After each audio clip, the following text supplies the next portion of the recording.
Boa noite, amigos do Centro Espírita Jesus Gonçalves. Hoje, um mês depois do mês passado, estamos aqui para conversar mais um pouquinho sobre doutrina espírita. E nesse semestre, nós estamos naquele viés daquelas causas que nós temos na nossa vida que nos atrapalham, né? O mês passado a gente falou sobre o abandono e falou sobre o crescimento espiritual. Hoje nós vamos falar de uma daquelas causas que ficam profundamente em nós, chamado sentimento de rejeição. E como isso interfere na nossa vida, como isso pode atrapalhar na nossa vida. E o que o Espiritismo pode explicar a respeito disso, tá ok? Então, vamos fechando os nossos olhos como sempre. Concentrando a nossa mente na figura do Mestre Jesus. Daquele que veio há mais de 2000 anos nos trazer a boa nova, nos trazer um entendimento novo das coisas do mundo e do espírito. Evidentemente que ele falou à época muito mais do mundo, nosso mundo físico, do que das coisas do espírito. E precisou Kardec vir, há mais ou menos 150 anos atrás, um pouquinho mais, nos falar das coisas do espírito com uma clareza um pouco maior. Ainda assim, temos alguma dificuldade para entender. Então, foquemos em Jesus, foquemos em Kardec, mentalizemos a figura de Maria, procuremos ajustar a nossa sintonia com o plano espiritual, com os nossos amigos espirituais, convidando-os para mais uma conversa, mais uma oportunidade da gente pensar um pouco, juntos compreendermos algo mais. Que Jesus inspire a cada um de nós, que os nossos amigos espirituais nos envolvendo com carinho, durante esse tempo que a gente estiver conversando, que reequilibre os nossos centros de força e nos deem, se possível, em nosso merecimento, energias suficientes para a gente vencer essa semana e esse mês. Pai nosso que estais nos céus, santificado seja o teu nome e venha a nós o teu reino. Seja feita a tua vontade, assim na terra como no mais alto dos céus. O pão nosso de cada dia nos dai hoje. Perdoai nossos erros na mesma medida que nós perdoamos aqueles que erram. Não nos deixeis cair em meio às tentações da vida. E olha, que esse sentimento de rejeição é uma das tentações da vida. Livrando e livrai-nos e livrará-nos e nos auxiliar a nos livrar-nos de todos os males. Que assim seja. Amiguinhos, amiguinhos, amiguinhos, hoje nós vamos falar então sobre rejeição. Puxa, Marcelo, o que é rejeição? Nós já, desde o começo do ano, estamos falando de alguns sentimentos que nós trazemos em nós, algumas coisas que acabam interferindo na nossa encarnação. Poxa, Marcelo, é injusto? Não, não necessariamente injusto. É desafio. É mais um desafio. Mas eu não diria necessariamente que é alguma coisa injusta, né? Então a gente precisa entender esses mecanismos que nos atrapalham ao crescimento. Quais são os mecanismos que nos atrapalham ao crescimento? O primeiro deles que a gente falou no mês passado foi o abandono. O abandono está muito ligado à época que a gente é ainda bebê e os nossos pais deixam de nos dar, deixam de nos oferecer aquilo que a gente precisa para o nosso crescimento. Nós verificamos a época que existiam causas atuais, por exemplo, o despreparo dos pais, e causas passadas, né? Diferenças entre os espíritos que compõem o núcleo familiar que podem gerar esse abandono. Hoje, nós vamos falar de rejeição. Engraçado que abandono e rejeição, eles acabam tendo causas parecidas e com algumas consequências também parecidas, tá? A rejeição, eu não vou poder dizer que não é também uma forma de abandono. mas talvez mais cruel do que o abandono, né? O abandono pode acontecer por parte de uma pessoa e não porque ela queira necessariamente nos abandonar. Quando o pai não está preparado para ser pai, e eu diria que nenhum pai é preparado para ser pai, não existe curso para ser pai, não existe manual para ser pai, né? A gente aprende tudo na prática e da observação de outros, uns com mais intensidade de querer aprender, outros com menos, óbvio, e por isso que, né, surge o abandono. Mas a rejeição, ela é diferente, no sentido de que ela é causada. Se no abandono eu olho aquela criança e não sinto empatia por ela, não sinto vontade de cuidar, na rejeição é um pouquinho diferente, um pouquinho mais cruel. Porque eu afasto aquela pessoa de mim deliberadamente, eu diminuo aquela pessoa. Eu busco alguma coisa que faça ela se sentir pior e não melhor. E é por conta disso que interfere tanto na vida da gente. Porque a criança, e vocês vão falar assim, poxa, mas a criança ela vem preparada, Marcelo. Ela passou por um curso preparando ela na espiritualidade. Quando a encarnação é legal, sim. Quando a encarnação não é legal, não é assim que acontece. Às vezes as encarnações são compulsórias.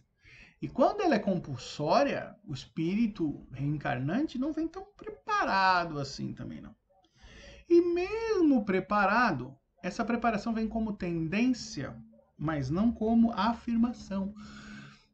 Nós sabemos que tudo que fica no mundo espiritual quando a gente reencarna, ele não é obstaculizado, não é atrapalhado. É como se tivesse um véu, não permitindo que ele se manifeste de uma forma clara, né? Então, essa rejeição, que também é frequente, muito frequente em crianças, que ela é muito mais do que só a ausência dos pais. É o contrário. O pai querendo separar-se da responsabilidade com o filho. Ou, quando não, até tentando diminuir essa criança. Poxa, como é que fica isso, Marcelo? Se no abandono já existe tanta dificuldade para a pessoa se lidar com ela, como a gente vai lidar com essa ferida da rejeição, né? Qual as causas da rejeição? Aqui eu não vou poder dizer que a causa atual da rejeição seja despreparo dos pais. Despreparo dos pais leva ao abandono. Mas quando deliberadamente você se opõe àquela criança, por exemplo, isso tem mais relação com causas interiores próprias do pai, da mãe, e com causas passadas. Aqui o antagonismo entre os pais e a criança fica muito nítido, né? Aqui o ciúme do pai ou da mãe com a criança fica muito nítido. Isso não pode ser coisa só dessa vida, né? Existe no pai, de alguma forma, ou na mãe, né? Quando eu falo pai, são os pais, existem neles, para rejeitar o filho, uma inveja, um sentimento de impotência, um sentimento de insegurança muito grande. Porque eu não posso elogiar meu filho. Por quê? Se ele fez a coisa certa. Eu não posso dar moral para o meu filho. Eu não posso fazer ele crescer. Por quê? Qual o medo de ver essa criança crescer? Aí nós encontramos causas passadas, né? Essas diferenças passadas, disputas e desavenças que saem de uma encarnação e vão para outra, que geralmente nos centros espíritas a gente conhece também como obsessão. Eu poderia dizer, e não seria tão errado, que os pais e os filhos aí estão numa sensação de obsessão mútua. Muito provavelmente o pai em relação ao filho, né? Então, neste caso, via de regra, o que a gente percebe acontecer é o pai diminuindo a criança. O pai tentando mostrar que aquela criança não é capaz. Ele tenta criar na criança um sentimento de inferioridade. A negligência aí ela é substituída por um sentimento de atenção. Mas essa atenção é uma atenção que não visa o bem daquele que está reencarnando. Né? Nós sabemos que quando o espírito reencarna, ele está no estado de fragilidade. E a figura dos pais deveria ser aquela figura que protege, que ampara, que impulsiona o crescimento. E na rejeição isso não acontece. Poxa, Marcelo, e qual a consequência disso? O que fica para o adulto quando isso acontece com a criança? Uma das principais causas, aliás, consequências, é a autorrejeição. Você não se sente preparado para nada. Não se sente capaz de nada. E esse não se sentir capaz de nada vai ao ponto de você achar que, por exemplo, você não merece o amor de ninguém. Como assim? Não, você não merece o amor de ninguém. Você não merece que ninguém te dê atenção. Você não merece que ninguém cuide de você. Porque foi este sentimento que te imprimiram na tua infância. Que você não merece. E aí você pode desenvolver algumas situações. Se por um lado eu olho para mim e acho que eu não mereço, eu vou pro lado do meu insucesso. Vamos lá, continuar? Parece que deu um breakzinho aqui no vídeo.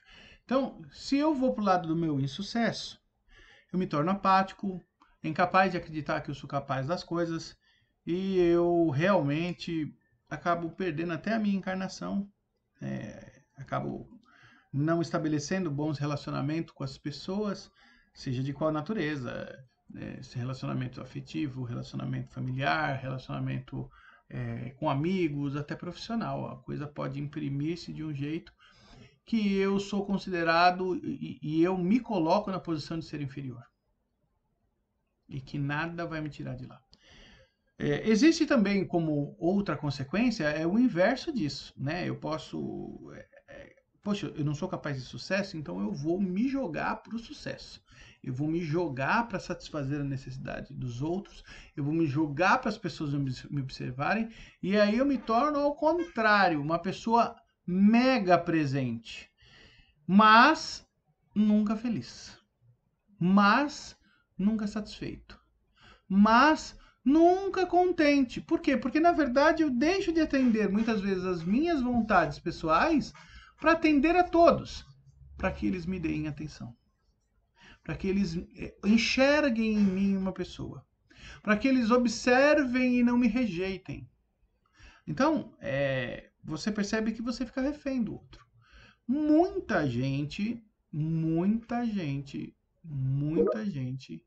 não foge disso. Muita gente vivencia isso. Muita gente, vamos assim dizer, hoje em dia está acostumado com isso. Não deveria. Necessariamente não deveria estar acostumado. Deveria se colocar num padrão de que eu quero mais que isso. Eu quero muito mais que isso. Mas não é assim que acontece, né? Nós acabamos percebendo muitas vezes que nós fazemos muito pelo outro e nunca recebemos o suficiente em troca.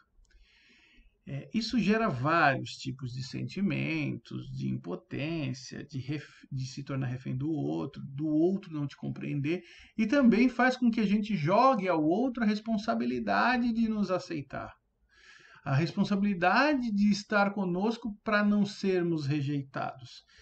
Nós estabelecemos com o outro uma relação também viciada, baseada em troca exclusivamente. Poxa, mas relações baseadas em troca são ruins? Não necessariamente.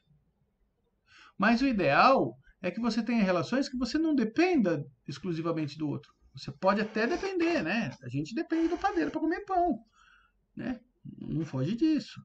Mas existem situações que a gente não precisa ser dependente, né? Poxa vida, eu estou em casa, tem comida no prato, aliás, na panela, eu posso ir lá pegar e colocar no meu prato, esquentar e colocar no meu prato. Não, às vezes a dependência se torna tão grande que você não é capaz de fazer isso, né? O outro se torna servil a você, porque senão você está sendo rejeitado. Aí a tua encarnação não perde só perde você e perde outras pessoas que estão junto com você na encarnação. Então, esse assunto, rejeição, é um assunto muito complexo, muito profundo e que de alguma forma, sim, impacta em você e as outras pessoas que estão ao teu redor. E às vezes você se depara e fala assim, como é que eu vou lidar com isso? Eu não sei lidar com isso. Confesso que nem eu sei lidar com isso. Sempre a gente precisa de um apoio. E quando a gente tem algum problema médico, a gente vai ao médico. Quando a gente tem um problema assim de feridas emocionais, seria ideal a gente ir a um analista, um psicólogo, né? Para ele nos ajudar. Aí você vai falar assim, poxa vida, e o que o Espiritismo pode contribuir comigo? Bom, primeira coisa que o Espiritismo pode contribuir com a gente é mostrando que isso é uma situação passageira. Nós vivenciamos vidas e vidas e vidas, e nesta atual estamos com este desafio, com essa dificuldade de prosperar. Isso é algo meio consolador, porque assim, poxa, eu vou sofrer uma vida inteira, 30, 40, 50, 60, 70 anos, vai. Mas a sua vida, a sua existência não para por aí. E é legal, de certa forma, vivenciar isso. Às vezes é interessante a gente vivenciar algumas situações frustrantes para a gente não ter o interesse de reproduzi-la. Para a gente e não reproduzi-la na nossa vida e não reproduzir na vida de outros. E isso acontece muito em sentimento de rejeição. Muitas vezes, pessoas rejeitadas, quando têm filhos, por exemplo, elas se tornam pais até superprotetores. O inverso. Às vezes eles se tornam pais legais, assim, o que seria o mais ideal. Mas às vezes se tornam até superprotetores. Por conta desse sentimento de rejeição. E eles não querem que o filho passe por isso, que o neto passe por isso, né? E isso de certa forma, é muito bom, né? É uma forma da inteligência que a gente está utilizando servir para nós evitarmos o mal. Mas às vezes a gente exagera nessa superproteção também e impede que o outro cresça. E cria no outro também feridas emocionais diferenciadas do que a gente teve, ou de abandono ou de rejeição, mas que se instalam e ficam por lá. Se instalam e de certa forma, impactam na vida daquele serzinho também. Estas feridas não estão dentro do radar do que a gente vai falar nesse semestre. Mas é importante a gente abordar isso. Aí você fala assim, poxa, tá, o primeiro consolo é que hoje eu passo por isso, amanhã eu posso não passar. Amanhã, uma outra vida. Sim, pode não passar. Mas o que eu faço hoje, nesta vida? O que eu faço agora? Primeiro, nós temos que trabalhar nossa cabecinha para estabelecer o que é e o que não é as coisas. Quem é você, quem não é você, qual a sua potencialidade. E quem define quem é você não é o outro. Muito embora fique muito próximo da ideia que é o outro que nos define, na verdade somos nós que nos definimos, né? O desistir ou não desistir de um empreendimento é decisão sempre nossa. O outro pode sim de alguma forma impactar na nossa decisão, claro que pode atrapalhar, claro que pode, mas somos nós quem decidimos efetivamente qual experiência que nós vamos viver nesta vida. Bom, exceção feita aquelas que já trilhamos ou já anteriormente estabelecemos no plano reencarnatório. Aquelas, muitas são bem fortes, bem cogentes, bem imperativas e a gente vai vivenciar. Outras a gente acaba até escapando dela ou alterando o conteúdo, a finalidade, a profundidade dela, é possível, né? Mas quem define somos nós. Então, a gente está encarnado aqui e hoje temos condições de definir o que a gente quer ou não, né? Eu quero ter um relacionamento abusivo? Quero. Não quero? Ótimo. Porque querer já vai denotar alguma coisa estranha. Mas não quero viver um sentimento abusivo. E como é que você vai lidar com isso? Buscando ajuda, buscando conhecimento das questões, né? O que aquela pessoa e eu, que vivemos esse relacionamento abusivo de rejeição, temos em comum e temos de diferente. O que há em mim que possa machucar aquela pessoa e o que há naquela pessoa que me machuca. Essas questões elas são muito mais de sensação e sentimentos do que de razão. Então são difíceis de encontrar, mas não impossíveis. E às vezes a gente precisa de tempo para lidar com isso. Tempo para descobrir como é que eu vou lidar, né, com o outro que não tem paciência, com o outro que não me aceita do jeito que eu sou. E aí você fala assim, poxa, eu tenho que tomar decisões, mas e se eu tomar a decisão errada? Bom, a princípio eu digo que tomar decisão errada é parte do processo, tomar decisão certa também. Errar vai nos permitir descobrir quais outras decisões podem ser mais adequadas para essa situação. Nós não temos a obrigação de acertar sempre. Nós não temos a obrigação de estar sempre no caminho correto. Nós não temos nem a obrigação de estar no caminho. Isso é uma escolha nossa. E a gente pode escolher ou não. Isso os outros podem gostar ou não também. E é o direito deles gostarem ou não. Na hora que a gente começa a estabelecer esses limites de quem é quem faz parte, quem decide, quem se magoa, quem não se magoa, a gente começa a entender do que a gente é responsável. Será que eu tenho que me magoar para o outro ser feliz? E até quanto eu me proponho a me magoar para o outro ser feliz? Posso decidir por isso, se uma decisão é minha. Eu posso realmente imprimir esse esforço na minha vida de uma forma produtiva, né? Jesus manda a gente amar o próximo. Sim. E aí, diante da dificuldade que as pessoas diziam assim, o que era amar o próximo, ele deu uma resposta simples. Faça para o outro aquilo que você gostaria que fizesse para você. É uma resposta simples. Difícil, às vezes, é aplicar. Porque o que eu gostaria para mim? De verdade. Eu estou disposto a fazer pelo outro? E aí você começa a calibrar quem você é. Às vezes a gente acha que nós somos o mocinho da história e o outro é sempre o bandido. Quando a gente começa a ter essa análise crítica fria e produtiva, eu começo a perceber que eu também tenho falhas.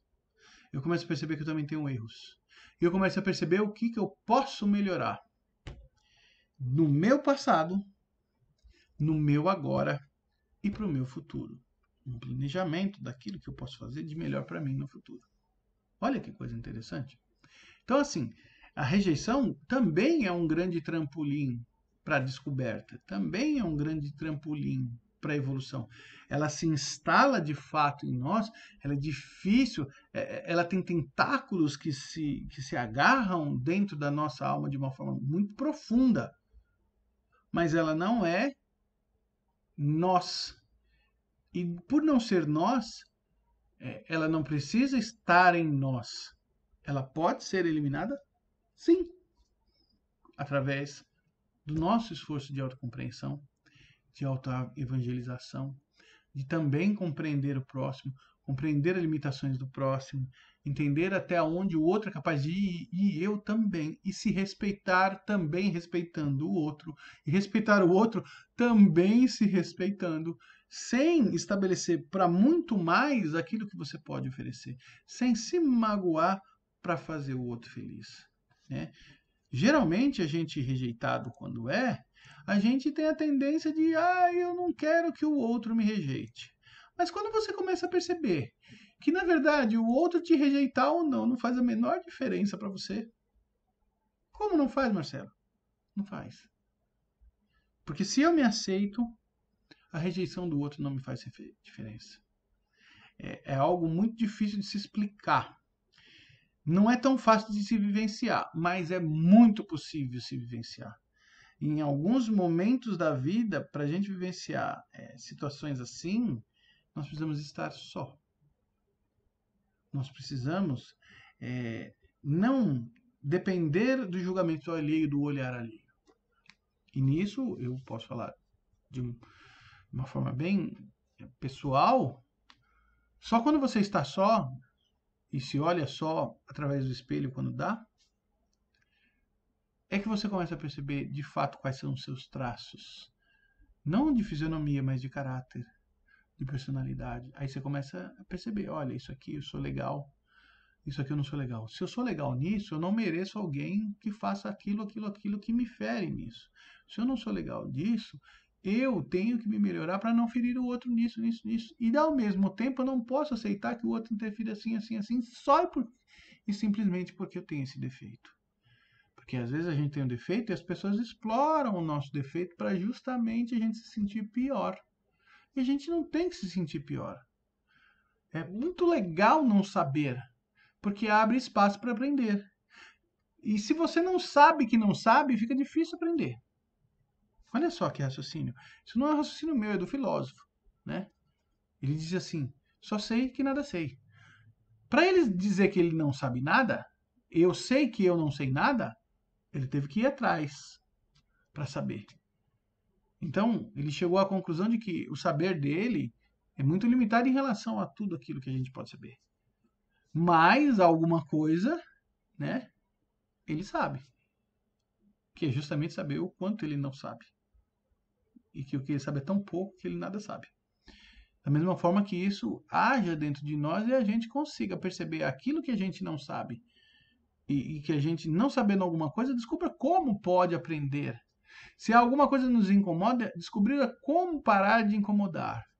E de uma forma sem necessidade de guerra, violência, desprezo, absolutamente nada disso. Respeitando-se determinado. Veja bem, um exemplo, né? Todo mundo usa máscara porque não quer pegar Covid. Já pensou? Se o Covid fosse um ser humano, ele ia se sentir rejeitado, porque ninguém quer pegar Covid.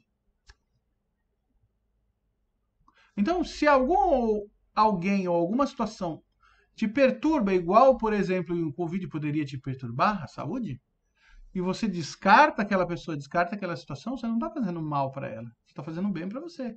Olha, hoje, no momento, eu não sei lidar com isso, eu não sei lidar com aquilo. Né? Eu preciso primeiro me fortalecer, primeiro me estabelecer como pessoa, primeiro estabelecer meus alicerces, talvez me planejar para viver aquela situação ou viver com aquela pessoa daquele jeito. Também se te interessar. Né? Não encarnamos nesse mundo a situação de Jesus. Nós encarnamos muito mais próximo de Judas do que de Jesus. Nós encarnamos muito mais perto de Pedro do que de Jesus. Nós encarnamos muito mais próximos de Maria de Magdala, aquela que quase foi apedrejada, do que de Jesus. E a gente tem que entender, nós somos essas ovelhas ainda hoje. Aquelas que cometem algum erro e querem apedrejar. Aquelas que, quando é chamado a testemunhar, nega 3 vezes e o galo canta. O galo não cantou. Que pena. Ou a condição de Judas, que a gente até pode querer fazer alguma coisa boa, mas se equivoca e entrega quem não deveria entregar. Faz um mal que a gente não gostaria de fazer. Nós ainda estamos nisso, nesse cadinho pela nossa condição evolutiva, né? Então, a gente precisa entender isso. A rejeição, ela nos impulsiona para frente. Mas se a gente não souber lidar, ela também vai nos impulsionar para trás, como qualquer outra coisa na vida. Mas se a gente estiver pronto, né, entender que eu sou um espírito milenar e já passei por 1000 dificuldades, essa também será uma dificuldade que a gente vai passar. com maior ou menor dificuldade, né? Eu acho que isso é hoje. Se na questão do abandono ficava mais fácil utilizar vários conhecimentos espíritas, hoje, para a questão da rejeição, o espiritismo é mais consolador mesmo, né? Entender a causa, você já sabe a causa. Se o pai rejeita o filho, é causa passada. Não tem como ser. Não sei se ele seja muito transtornado e tem um amor muito grande, o pai pela mulher, ou a mãe pelo pai, que não permita nem a proximidade do filho ou da filha. Aí seria uma causa atual. Mas também tem algum pezinho em alguma causa antiga. Porque não se nasce ou não se estabelece numa vida só uma obsessão tão grande assim. É muito difícil. Então vamos fechando os nossos olhos, agradecendo a Jesus e aos amigos espirituais pelo nosso encontro de hoje. Que a gente sinta-se recepcionado por essa espiritualidade, abraçado com aquele carinho imenso que eles têm sempre para nós. Que com muito carinho, muito amor, a gente rogue a esses amigos espirituais em vibrações para que leve paz, saúde, perseverança, força aos nossos familiares, aos nossos amigos, aquelas pessoas que a gente tem algum contato no dia a dia, aos doentes que a gente sabe que não está bem, e aqueles doentes que a gente nem sabe que está mal. Vamos vibrar muito amor àquelas pessoas que ainda carregam dentro de si mágoa, rancor, ódio. Aquelas pessoas que ainda não sabem lidar consigo mesmo nem com o outro. A espiritualidade com muito carinho. Paulatinamente nos intua, e a eles também, a aprendermos a lidar com essa situação. Vamos vibrar paz e carinho àquelas pessoas que estão trabalhando agora. Aos motoristas, aos policiais, aos médicos, à recepcionista, ao povo da padaria, do açougue, do mercado. Aquelas pessoas que trabalham no farol, para o sustento do seu dia. Vamos rogar da espiritualidade também por nós, para que a gente tenha misericórdia, na mesma proporção que a gente pede misericórdia. E deixemos uma vibração em branco para a espiritualidade levar onde for mais necessário e mais útil. E encerramos a noite de hoje agradecendo a presença de vocês, agradecendo muito a Jesus e aos amigos espirituais, porque eles não nos abandonam, e agradecendo a Deus, porque Ele coloca desafio nas nossas vidas, porque senão ia ser uma vida muito monótona. Que cada um de nós tenha paz, construa a paz, carregue a paz, monte a paz, ajuste a paz e faça com que a paz fique linda, brilhante, do jeito que gosta. Até a próxima.